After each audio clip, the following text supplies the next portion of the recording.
Capítulo 31 Casco de Elfo.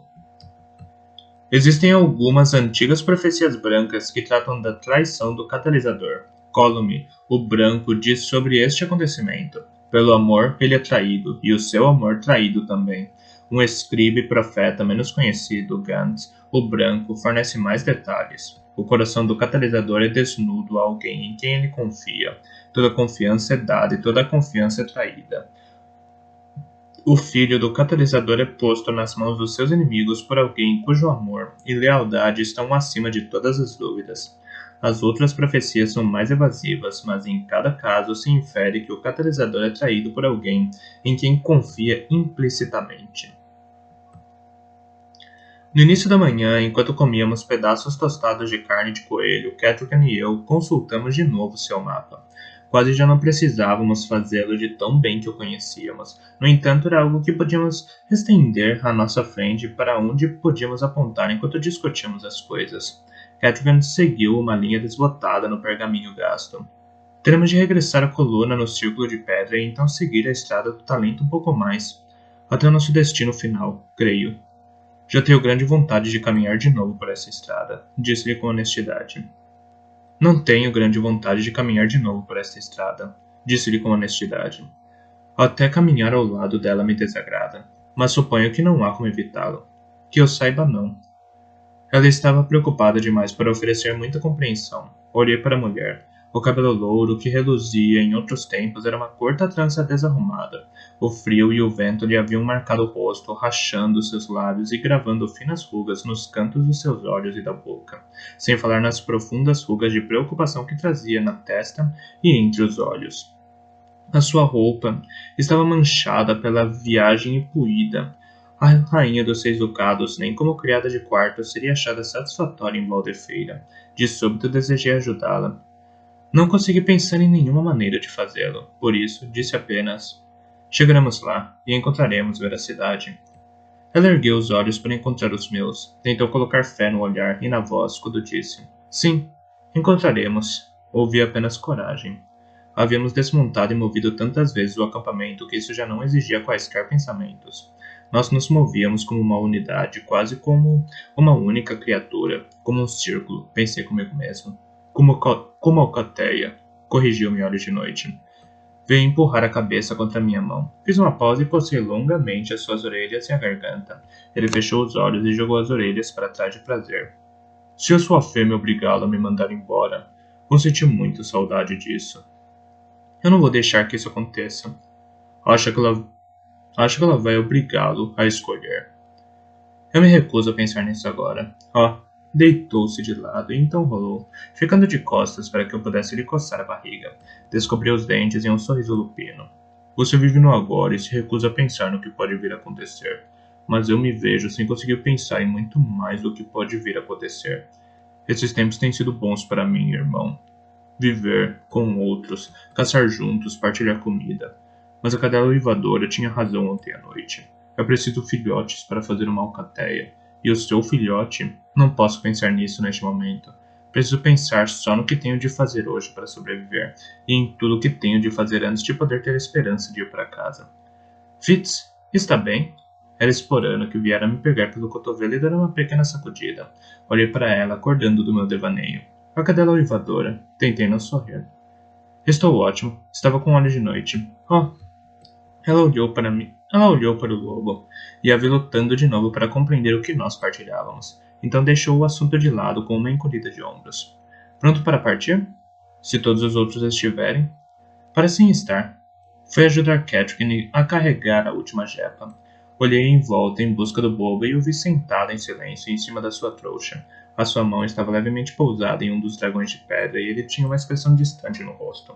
Aproximei-me dele por trás, em silêncio. Você está bem? Perguntei, em voz baixa. Ele não saltou, nunca se sobressaltava. Apenas virou o seu olhar pálido para encontrar com o meu. A expressão no seu rosto era de um anseio perdido, sem ter nela nenhum do seu habitual espírito penetrante. Fitz, alguma vez já sentiu que estava se lembrando de uma coisa, mas quando tentou alcançá-la não havia nada lá? Às vezes, respondi. Acho que isso acontece com todo mundo. Não. Isso é diferente, insistiu ele em voz baixa.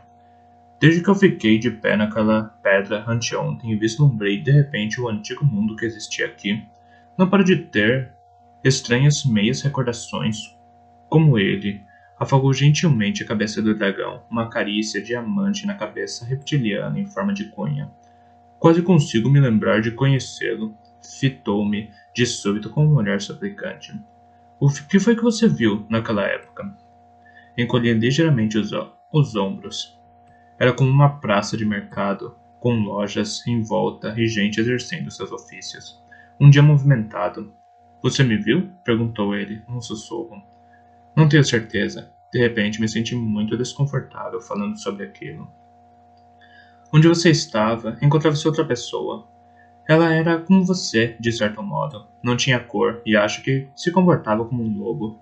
Você falou sobre a coroa dela, com cabeças e caudas de galo esculpidas. Falei? Fitz, pouco me lembro do que disse logo depois. Só me lembro da sensação e de quão depressa ela desapareceu. Durante um breve instante estive ligado a tudo. Fui parte de tudo. Foi maravilhoso, como sentir uma onda de amor ou vislumbrar uma coisa perfeitamente bela, ou ficou sem palavras. O talento é assim, disse-lhe eu, em voz baixa. O que você sentiu é a atração do talento. É contra isso que um utilizador do talento precisa resistir constantemente para não ser levado por ele. Então aquilo era usar o talento, observou para si mesmo. Quando saía daquele estado, você estava extasiado. Disse alguma coisa sobre o dragão de alguém que você devia apresentar. Aquilo fez pouco sentido. Deixe-me pensar. O dragão de Helder. E ele havia prometido levá-lo para voar. Ah, o meu sonho da noite passada. Relder. Esse era o nome. Acariciou a cabeça da estátua enquanto falava. Quando fez, aconteceu uma coisa estranhíssima. A minha noção de manha da estátua aumentou em uma onda, e horas de noite veio de um salto se colocar ao meu lado, com todos os pelos do dorso eriçados. Sei que os pelos do meu pescoço também se eriçaram e recuei, esperando que a estátua voltasse subitamente à vida. O bobo nos lançou um olhar confuso. O que há? As estátuas parecem vivas para nós, tanto a horas de noite quanto a mim. E quando você disse esse nome, ela quase pareceu despertar. Relder, repetiu o bobo, experimentando. Prendi a respiração quando ele pronunciou o nome, mas não senti qualquer resposta. Ele me olhou e sacudiu a cabeça. É só pedra, Fitz. Pedra fria e bela. Acho que os seus nervos talvez estejam ficando à flor da pele. Pegou meu braço em um gesto de camaradagem e nos afastamos das estátuas, de volta a trilha pouco nítida. Os outros já estavam fora de vista, com exceção de Panela. Ela estava parada, apoiada no bastão e nos encarando. Apertei o passo instintivamente. Quando chegamos ao lugar onde ela esperava, ela agarrou meu outro braço e então fez um sinal imperioso ao bobo para avançar à nossa frente. Nós o seguimos, mas mais devagar. Quando ele já estava a uma distância considerável de nós, ela me apertou o braço com uma mão de aço e perguntou: Então? Por um instante olhei-a sem expressão. Sem expressão. Ainda não descobri, disse, num tom apologético. Isso é óbvio, disse ela com severidade. Chupou os dentes por um momento, franziu o senho para mim, quase falou e então sacudiu bruscamente a cabeça para si mesma. Não largou meu braço. Durante a maior parte do resto do dia, enquanto caminhava em silêncio ao seu lado, ponderei sobre o problema do jogo. Não acho que haja algo tão entediante quanto voltar atrás por um caminho já seguido quando se está desesperado para chegar a algum lugar. Agora que já não seguíamos uma estrada antiga, quase invisível por baixo da vegetação, seguimos o caminho que nós mesmos já havíamos pisado antes da floresta pantanosa e para cima, na direção das colinas, e a velocidade ao partir era maior do que fora da chegada. Com a mudança das estações, a luz do dia se demorava por mais tempo, e Catrica nos manteve em marcha até o limite do crepúsculo. Foi assim que nos achamos a apenas uma colina de distância da praça de Pedra Negra quando montamos o acampamento naquela noite. Creio que foi por mim que Catrica decidiu acampar mais uma noite na estrada antiga. Eu não tinha qualquer desejo de dormir mais perto daquele entroncamento do que o necessário. Vamos caçar? Perguntou horas de noite assim que o nosso abrigo ficou pronto. Vou caçar, anunciei aos outros. Panela ergueu um olhar desaprovador. Fique longe da estrada do talento, advertiu-me. O lobo me surpreendeu ao se levantar. Eu vou com eles, se o lobo não se importar. O sem cheiro é bem-vindo. Pode vir conosco. Mas tem certeza de que se sente forte o suficiente? Se me cansar, posso voltar, observou o bobo. Quando nos afastamos para o interior do crepúsculo que se adensava, Catherine estava absorta no seu mapa, e Panela encontrava-se de vigia. Não demore, senão vou procurá-lo, avisou-me ela, enquanto eu me afastava. E fique longe da estrada do talento, repetiu. Em algum lugar acima das árvores navegava uma lua cheia. A luz que vinha dela infiltrava-se e serpenteava em cascatas prateadas através dos galhos cobertos de folhas novas para iluminar o nosso caminho. Durante algum tempo, simplesmente viajamos juntos pelos bosques agradavelmente abertos. Os sentidos do lobo suplementavam os meus. A noite estava viva, com os cheiros de coisas em crescimento e os chamados de minúsculas rãs e insetos noturnos. O ar noturno possuía um toque mais tonificante do que o diurno. Descobrimos uma trilha de caça e a seguimos. O bobo acompanhou nosso ritmo, sem dizer uma palavra. Enchi os pulmões de ar e depois suspirei. Apesar de todo o resto, ouvi-me dizendo: Isto é bom. Sim. E vou ter saudades. Sabia que ele estava pensando no que Esporano dissera na noite anterior. Não pensemos em amanhãs que podem nunca chegar. Vamos apenas caçar, sugeri. E foi o que fizemos. O bobo e eu nos mantivemos na trilha e o lobo penetrou na floresta para espantar caça da nossa direção. Avançamos pela floresta, deslizando quase sem ruído pela noite, com todos os sentidos alertas. Deparei-me com um porco-espinho que rolava pela noite, mas não tinha vontade de matá-lo a pancadas, muito menos de esfolá-lo, com cuidado antes de poder comer. Naquela noite queria carne simples. Com grande dificuldade convenci a de noite a procurar comigo outras presas. Se não encontrarmos mais nada, podemos sempre vir buscá-lo. Os porcos-espinhos não são exatamente rápidos sobre as patas, observei. Ele concordou a contragosto e nos colocamos em movimento de novo. Na encosta aberta de uma colina ainda quente do sol, Olho de Noite detectou a sacudida de uma orelha e a cintilação de um olho brilhante. Em 2 pulos estava em cima do coelho. O salto espantou o outro coelho que fugiu na direção do topo da colina. Eu o persegui, mas o bobo gritou que ia voltar agora. No meio da encosta percebi que não ia apanhar o coelho. Estava cansado do longo dia de caminhada e o coelho temia pela sua vida.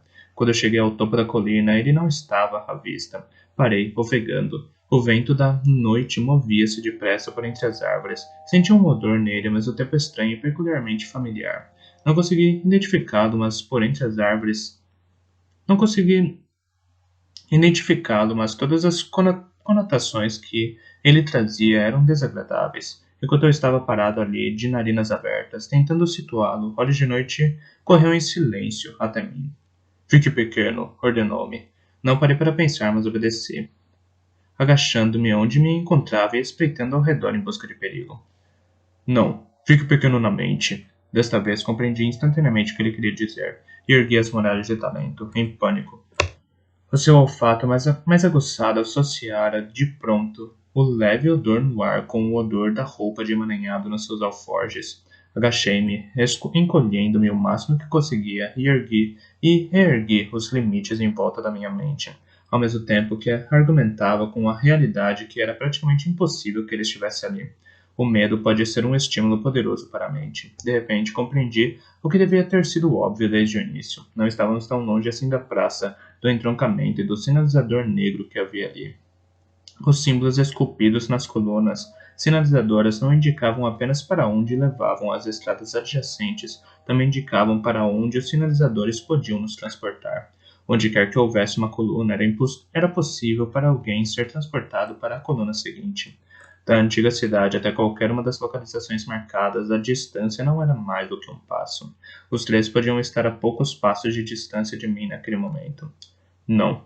Só um. Ele nem sequer está perto de nós. Use o nariz, se não conseguir usar a cabeça. Tranquilizou-me Olho de Noite, com sarcasmo. Quer que o mate? Ofereceu, casual. Sim, por favor, mas tenha cuidado. Olho de Noite deu uma pequena bofada de desdém. Ele é muito mais gordo do que aquele porco selvagem que matei. Ofega e sua só por caminhar pela trilha. Fique quieto, irmãozinho, enquanto me livro dele. Silencioso como a morte, o lobo partiu através da floresta. Fiquei uma eternidade agachada, esperando ouvir alguma coisa. Um rosnado, um grito, os ruídos de alguém correndo através da vegetação rasteira. Não ouvi nada, dilatei as narinas, mas não consegui captar sinal do odor evasivo. De repente, não pude mais aguentar ficar agachado e esperar. Levantei-me de um pulo e segui o lobo, tão silenciosamente letal quanto ele. Antes, quando estávamos caçando, eu não prestava muita atenção ao local para onde nos dirigíamos. Agora notei que havíamos nos aproximado mais da Estrada do Talento do que eu suspeitara. Que o local do nosso acampamento não ficava nada longe dela. Com a melodia de uma música distante, fiquei subitamente consciente das comunicações de talento entre eles. Parei onde me encontrava e fiquei imóvel. Obriguei a mente à imobilidade e deixei que o talento deles roçasse pelos meus sentidos, enquanto eu não dava qualquer resposta. Estou perto, emaranhado, sem fôlego, tanto de ansiedade como de medo. Senti-o a postos e à espera. Eu sinto, e ele se aproxima. Uma pausa. Eu não gosto deste lugar. Não gosto nem um pouco. Fique calmo. Não é preciso mais do que um toque. Toque-o como lhe mostrei, e as muralhas dele cairão. Vontade falou. De mestre para aprendiz. E se ele tiver uma faca? Não terá tempo de usá-la. Acredite em mim. Não há homem que tenha muralhas que resistam a esse toque.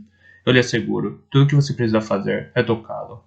Eu virei através de você e farei o resto. Por que eu? Por que não você, o Cedoura? Prefere mesmo ter a tarefa de Cedoura? Além disso, foi você quem teve o bastardo em seu poder e foi estúpido o suficiente para tentar mantê-lo em uma gaiola. Vá lá completar a tarefa que devia ter terminado há muito tempo. Ou será você que...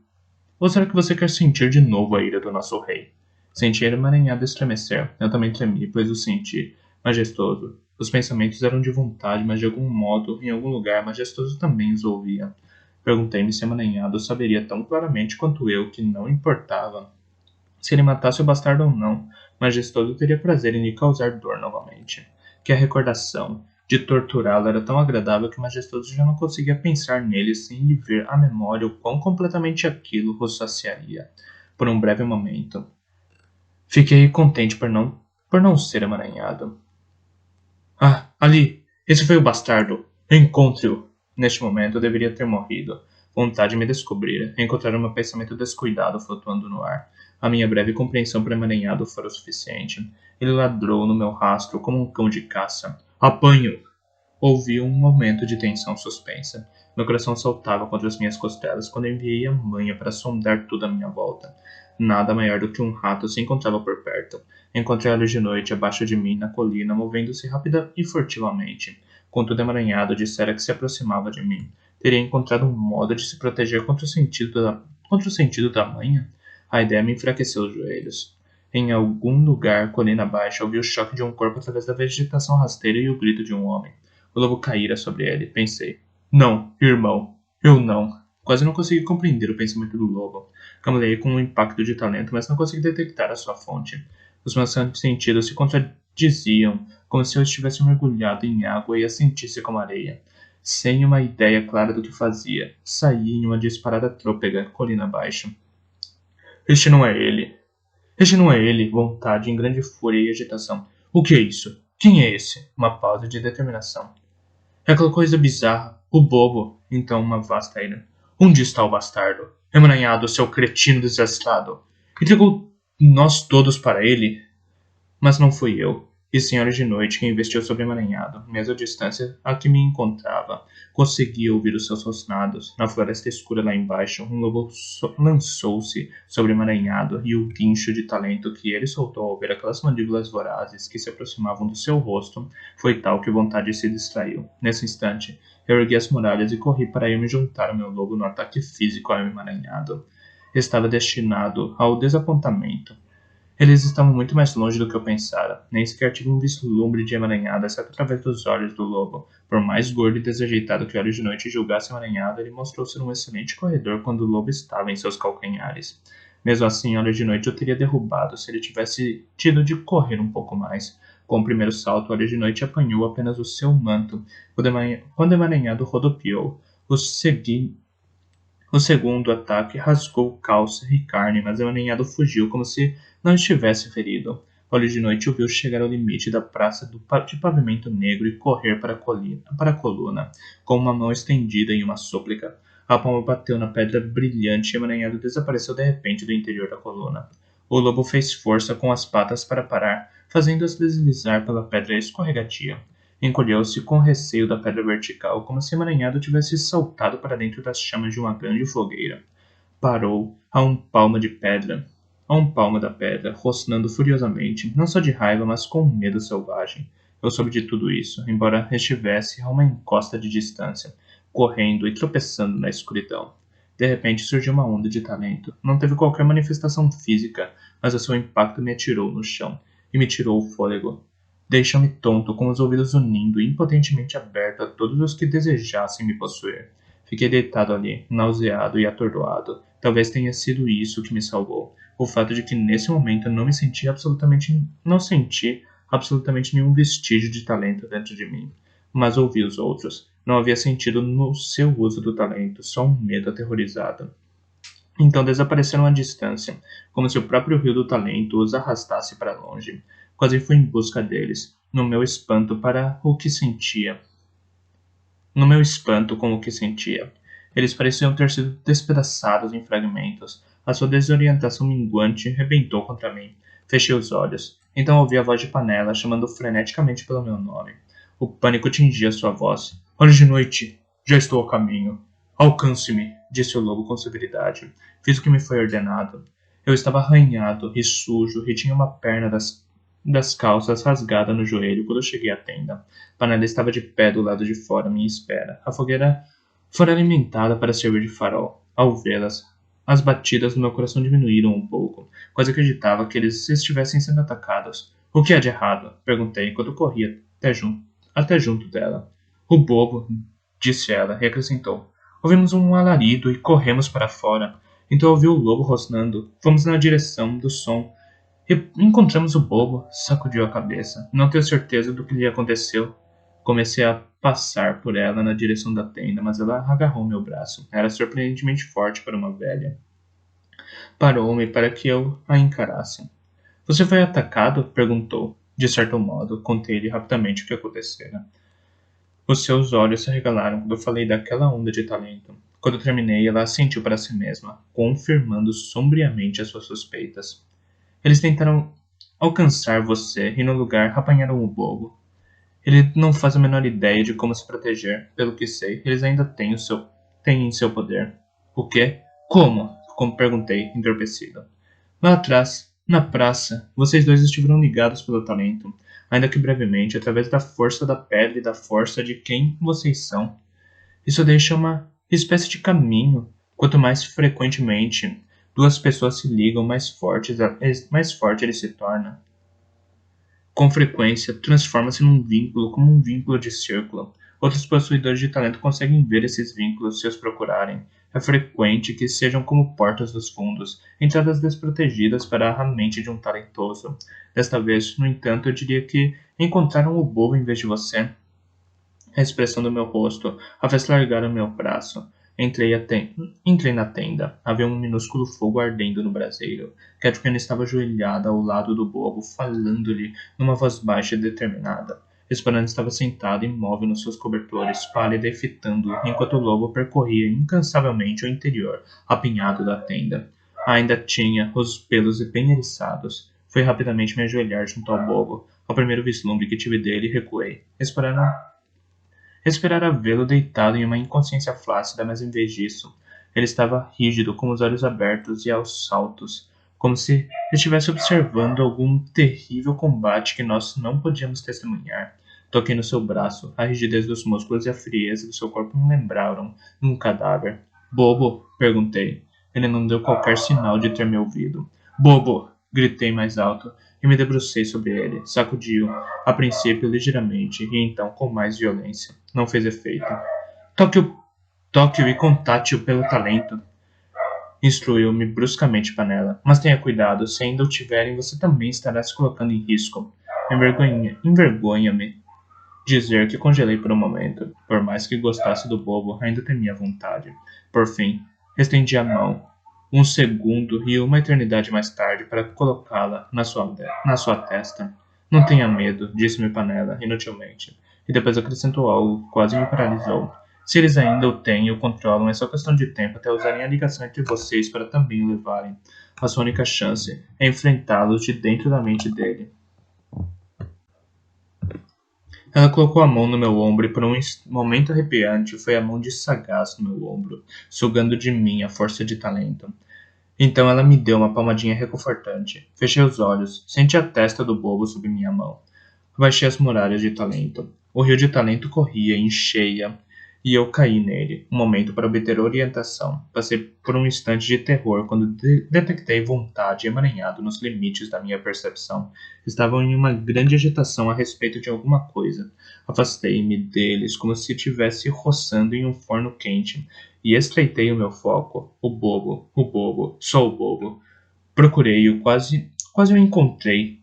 Oh, ele era mais que estranho, ultrapassava a estranheza. Fugia e se esquivava de mim como uma carpa dourada cheia de vida em uma lagoa cheia de plantas, como os grãos de pó que dançam diante dos nossos olhos antes de serem ofuscados pelo sol. Mas valia tentar agarrar o reflexo da lua em um charco parado à meia-noite do que tentar pegar aquela mente viva.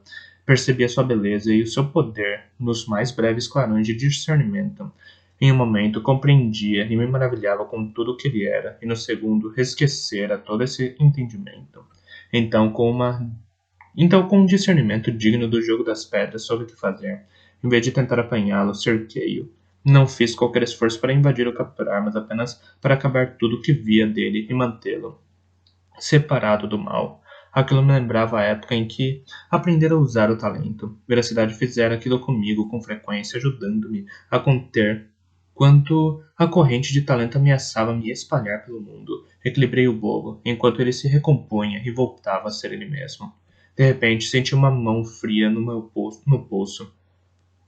Pare! Suplicou ele com suavidade. Por favor, acrescentou, e o fato de ele achar que precisava daquela palavra me afetou. Retirei-me da minha busca e abri os olhos. Pisquei algumas vezes e então fiquei surpreso por me ver tremendo com o suor frio que me envolvia. Era impossível ao bobo parecer mais pálido do que era sempre, mas havia uma expressão indecisa nos seus olhos e na boca, como se não tivesse certeza de estar acordado. Os meus olhos cruzaram-se com os seus e senti quase um solavanco de consciência dele, um vínculo de talento, fino com fio, mas presente. Se os meus nervos não estivessem tão expostos por tentar alcançá-lo, provavelmente não teria sentido. Não gostei daquilo, disse ele, em voz baixa. Lamento, disse-lhe com suavidade. Pensei que eles tinham o agarrado, então fui à sua procura. Ele me fez um gesto débil com a mão. Oh, não você. Eu me referia aos outros. Engoli em seco, como se sentisse náuseas. Engoliu em seco, como se sentisse náuseas. Estavam dentro de mim, na minha mente, nas minhas recordações, quebrando e sujando tudo como crianças malvadas e desobedientes. Seus olhos ficaram apáticos. Foi emaranhado? Sugeri com brandura. Ah, sim. É esse o seu nome, embora ele quase não se lembre de si mesmo atualmente. Vontade e majestoso capturaram para obedecer aos seus próprios fins. Entraram em mim através dele, pensando que haviam encontrado você. Sua voz foi desaparecendo. Pelo menos é o que parece. Como poderia saber de uma coisa dessas? O talento traz estranhas revelações. Eles não podem dominar sua mente sem mostrarem muito das suas. Informou. O talento traz estranhas revelações. Eles não podem dominar a sua mente se mostrarem muito das suas. Informou Panela contra gosto. Tirou uma pequena vasilha de água fumegante do braseiro. Dirigindo-se a mim, acrescentou. Dê-me o seu casco de elfo. Estendi imediatamente a mão para a minha trouxa para pegá-lo, mas não consegui resistir e perguntei, em tom de censura. Achei que você havia dito que essa erva não era benéfica. E não é, disse ela secamente, para utilizadores do talento, mas ela pode dar a proteção que não pode obter por si própria. Não tenho dúvida de que eles irão fazer outra tentativa como esta. Se conseguirem invadi-lo, ainda que por um momento, irão usá-lo para encontrar você. É um velho truque. Um truque de que eu nunca havia ouvido falar. Observei enquanto lhe entregava o meu saco de casco de elfo. Ela colocou um pouco em um copo e acrescentou água fervente. Então, enfiou calmamente o meu saco de ervas na sua trouxa. Era evidente que não se tratava de distração e achei inútil pedi-lo de volta. Como você sabe tanto sobre assuntos de talento? Perguntou-lhe o bobo, sem rodeios. Estava recuperando um pouco do seu vigor. Talvez tenha aprendido escutando em vez de passar o tempo todo fazendo perguntas pessoais, respondeu ela, com dureza. E agora você vai beber isso, acrescentou, como se considerasse o assunto encerrado. Se eu não estivesse tão ansioso, teria sido divertido ver o bobo sendo subjugado de uma forma tão hábil. O bobo pegou o copo, mas olhou para mim. O que foi aquilo que aconteceu no fim? Eles haviam me agarrado e então, de repente, foi tudo terremoto, inundação e incêndio ao mesmo tempo. Uniu as sobrancelhas e depois desapareci. Entalhado, não conseguia me encontrar, então você chegou. Alguém, alguém, alguém se importa de me explicar o que aconteceu esta noite? Perguntou Catherine, um pouco impaciente. Eu estava meio convencido de que a panela responderia, mas ela manteve-se em silêncio. Luba baixou a sua caneca de chá. É algo difícil de explicar, minha rainha. Foi como dois rufiões entrando no seu quarto, arrastando-me para fora da cama e sacudindo-me enquanto não paravam de me chamar pelo nome de outra pessoa. Foi quando descobriram que eu não era Fitz. Ficaram muito irritados comigo. Depois veio o terremoto e fui largado ao longo de vários lances de escada, falando metaforicamente, claro. Eles o largaram? Perguntei, deleitado. Virei-me no mesmo instante para a panela. Então não são tão espertos quanto você temia? Panela franziu sim para mim. Nem você tão esperto quanto eu esperava, resmungou sombriamente. Eles o largaram? Ou terá sido uma explosão de talento que os fez soltá-lo? E se foi? De quem era esse poder?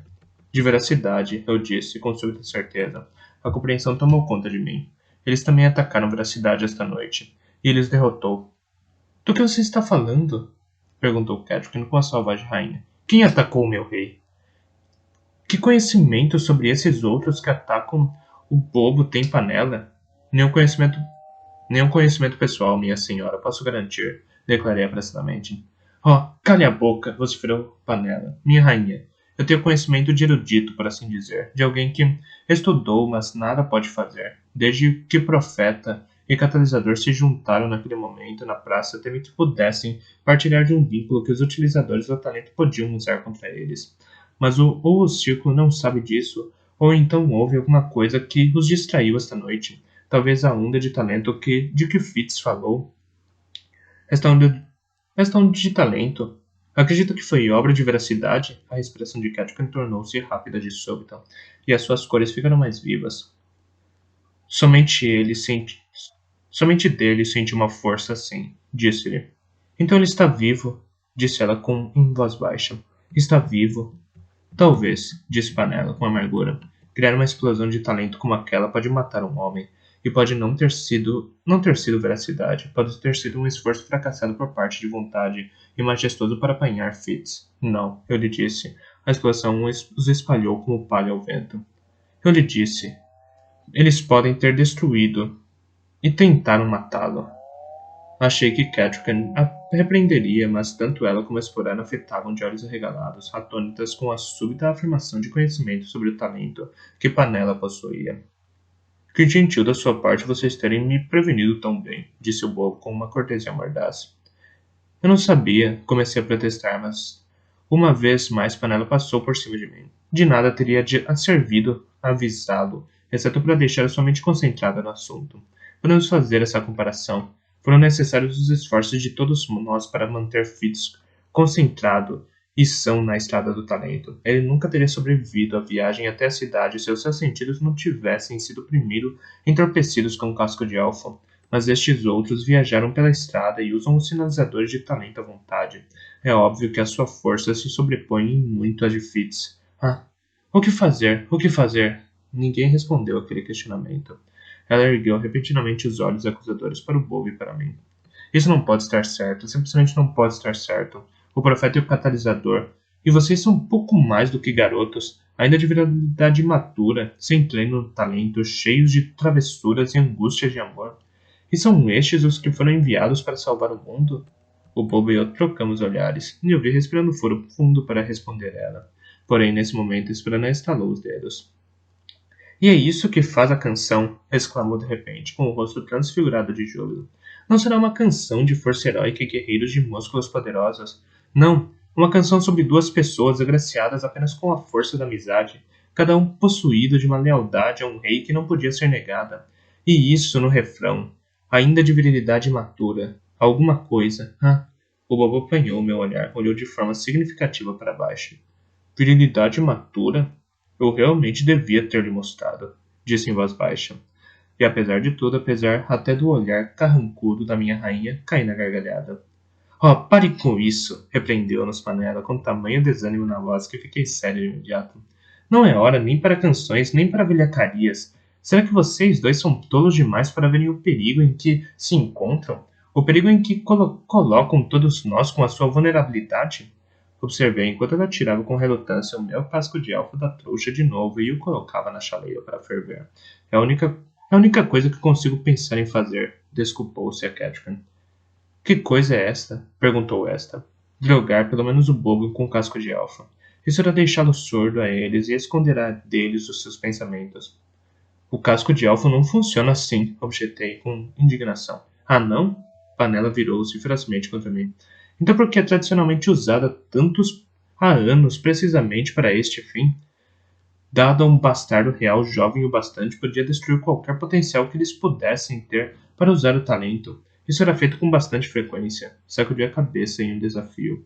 Eu uso há anos para restaurar as minhas forças depois de usar o talento. Veracidade também, e nunca. Ah, pelo amor da doce Eda! Exclamou Panela. Diga-me que está mentindo, por favor. Por que mentiria sobre isso? O casco de elfo reanima as forças de um homem, embora depois de ser usado, possa causar um estado de espírito melancólico. Eu levava com frequência chá de casco de alfa veracidade na sua torre do talento para sustentá-lo. A minha narração vacilou. A consternação no rosto de Panela era sincera demais. O quê? Perguntei em voz baixa. O casco de elfo é bem conhecido entre os talentosos como algo a ser evitado, disse ela numa voz suave. Ouvi cada palavra, pois ninguém na tenda parecia sequer estar respirando. Ele insensibiliza quem o toma para o talento, de modo que nem ele pode utilizar o talento pessoalmente, nem outros consigam atravessar o nevoeiro que causa para contactá-lo por essa via. Dizem que a erva tolhe ou destrói o talento nos jovens e que impede o seu desenvolvimento em utilizadores mais velhos. Olhou-me com piedade nos olhos. Você deve ter sido fortemente talentoso para manter mesmo a aparência de usar o talento. Não pode ser, eu disse debilmente. Pense, pediu-me ela. Alguma vez sentiu a força do talento aumentar depois de tomar casco de elfo? Então, e o meu senhor veracidade?